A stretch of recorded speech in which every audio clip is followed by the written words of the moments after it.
તો finally ભ્રમનું trailer તો આવી ગયું છે. હવે ટ્રેલર જોતાં હું એમ તો નહીં કહું કે આઉટ ઓફ ધ બોક્સ છે, પણ ટ્રેલર ઇમ્પ્રેસિવ છે. ટ્રેલર ઇમ્પ્રેસ કરે છે.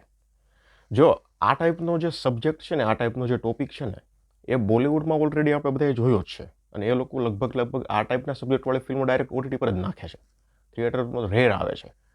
પણ ગુજરાતીમાં અત્યારે રિસ્ક કોઈએ લીધું નથી આ ટાઈપના સબ્જેક્ટ બનાવવાનું. ટ્રેલર પરથી કેવો સબ્જેક્ટ લાગે છે હું તમને કહું. એક કોઈ રોગી છે, જેને એવો રોગ છે કે ભાઈ હકીકત જે છે ને, મતલબ કે એને એવું દેખાય છે જે થયું જ ન હોય. એક્ઝામ્પલ તરીકે કહું તો એ રોગીને એવું દેખાય છે કે અહીંયા મર્ડર થઈ ગયું છે, પણ હકીકતમાં થયું ન હોય. એને ભ્રમ હોય એવો કે અહીંયા આ વસ્તુ થઈ છે, પણ હકીકતમાં થઈ ન હોય. એટલે આ ટાઈપનો સબ્જેક્ટ, આ ટાઈપનો ટોપિક બોલિવૂડમાં તો બહુ બધાએ બનાવી લીધો છે, પણ ગુજરાતીમાં કોઈ રિસ્ક નથી લીધું. કારણ કે આ રિસ્ક જ છે એક જાતનું. ગુજરાતીમાં આ ટાઈપનો સબ્જેક્ટ છે એટલા માટે કોઈ નહીં બનાવ્યો હોય એવું મને લાગે છે. પણ અહીંયા હું ઇકબાલની ટીમે રિસ્ક લીધું છે. ટ્રેલર છે એ 100% ઇમ્પ્રેસ કરે છે, અને સ્પેશિયલી ટેકનિકલી બધી જ રીતે આ ટ્રેલર ઇમ્પ્રેસ કરે છે. જે BGM સંભળાઈ રહ્યું છે એ પણ જબરજસ્ત છે.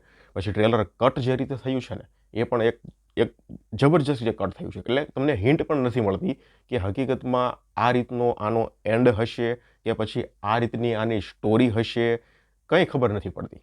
એટલે ટ્રેલરનું કટ પણ સારું છે. ટ્રેલરમાં જે BGM સંભળાય છે એ પણ સરસ છે. પ્લસ એક્ટિંગ તો બધાની છે જ ખૂબ સરસ. લોકેશન લિમિટેડ છે. લગભગ એક જ બંગલામાં આખી ફિલ્મનું શૂટિંગ હશે, પણ અહીંયા લોકેશન મેટર ન કરે. જ્યાં કોન્ટેન્ટ સારા હોય ને ત્યાં લોકેશન મેટર કરતા જ નથી. આપણે ગુજરાતીનું સૌથી મોટું એક્ઝામ્પલ લઈ લઈએ. આપણે ચલ મન જીતવા જઈએનો ભાગ 1 તમે જોઈ લો ને, એક જ બંગલામાં શૂટ થયું છે, પણ ફિલ્મનો કોન્ટેન્ટ કેટલો જબરજસ્ત હતો.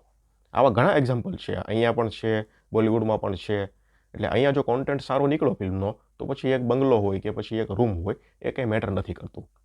એટલે અત્યારે જો જોવામાં ટેકનિકલી પરફેક્ટ 100% ઇમ્પ્રેસ કરે છે.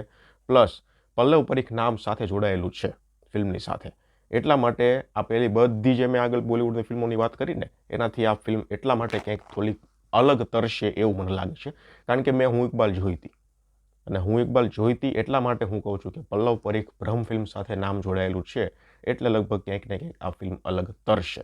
ટ્રેલર જોતાં મને એવું લાગે છે કે આવો સબ્જેક્ટ ક્યાંક ને ક્યાંક મેં તો જોયેલો છે, પણ પછી એન્ડમાં કંઈક નીકળે, કંઈક ટ્વિસ્ટ નીકળે અને પછી આંખો પોળી થઈ જાય, એવું પણ બની શકવાની શક્યતાઓ અત્યારે છે.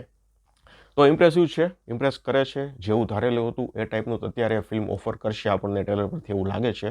બાકી 16 મે ફિલ્મ આવે છે ત્યારે આપણે વધારે વાત કરીશું. ધન્યવાદ.